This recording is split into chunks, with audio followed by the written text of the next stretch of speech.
हरे कृष्णा। आज का हमारा सत्संग श्रीमद् भगवद गीता के दूसरे अध्याय का 71वां श्लोक। भगवान कृष्ण कह रहे हैं कि जिस व्यक्ति ने इंद्रिय तृप्तियों की समस्त इच्छाओं का परित्याग कर दिया है, जो इच्छाओं से रहित है, सारी ममता को त्याग दिया है और अहंकार से रहित है, वह वास्तविक शांति को प्राप्त कर सकता है। तो भक्तगणों, इसी श्लोक पर आज की सत्संग होगी।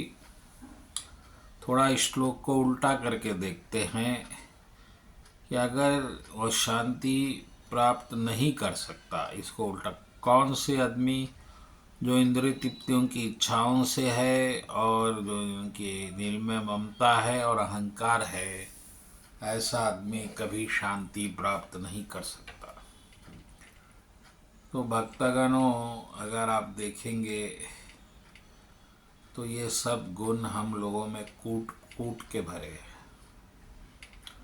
हम इंद्रिय तृप्तियों की इच्छाओं से ग्रस्त है और इच्छाओं से हम बहुत बंधे हुए हैं, ममता से भरे हुए हैं और अहंकार के हम वश में हैं।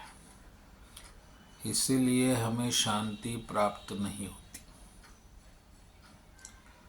शांति का अर्थ होता है कि मन का बस अपने प्रसन्न रहना, विचलित ना होना, ये शांति है। लेकिन हमारा मन छोटी छोटी घटनाओं से विचलित हो जाता है।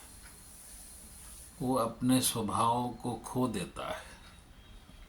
वह कभी क्रोध के वश हो जाता है, कभी ईर्ष्या के वश हो जाता है, कभी द्वेष के वश हो जाता है, कुछ ना कुछ किसी के वश हो जाता है, लेकिन अपनी स्वतः आनंद के स्वभाव में नहीं रहता। और जब वो आनंद के स्वभाव में रहता है तो उसे शांति मिलती है। तो भगवान कह रहे हैं कि जो इंद्रिय तृप्ति की समस्त इच्छाओं से का परित्याग कर दिया है, यानी कि अब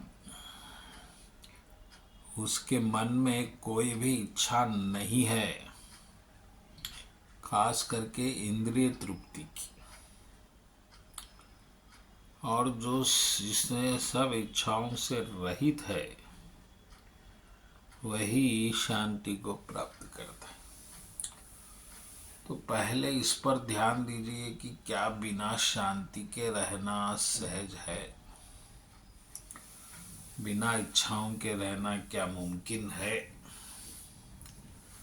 तो आप लोग कहेंगे नहीं है, लेकिन ऐसा नहीं है। आप बिना इच्छाओं के रह सकते हैं उसी वक्त जब आपको ये पता चलता है कि सब इच्छाएं ही विषतुल्य है, जहर है। और जहर कितना भी सुंदर क्यों न हो, आप उसका स्वाद नहीं लेंगे। इसी तरह जब आपको पता चलेगा कि ये इच्छाएं ही आपके लिए विषतुल्य है, तो फिर आप उसका सेवन नहीं करेंगे। गलती यह हो रही है कि आप इच्छाओं को आनंद का स्रोत समझ रहे हैं, जबकि उल्टा है। आपको विष अमृत दिख रहा है और अमृत विष। इसीलिए आप नियंत्रित नहीं हो रहा है, क्योंकि मन आपका वही समझ रहा है। फिर उसको दबाना, उसको वशीभूत करना, वो भी बल प्रयोग द्वारा, बहुत मुश्किल।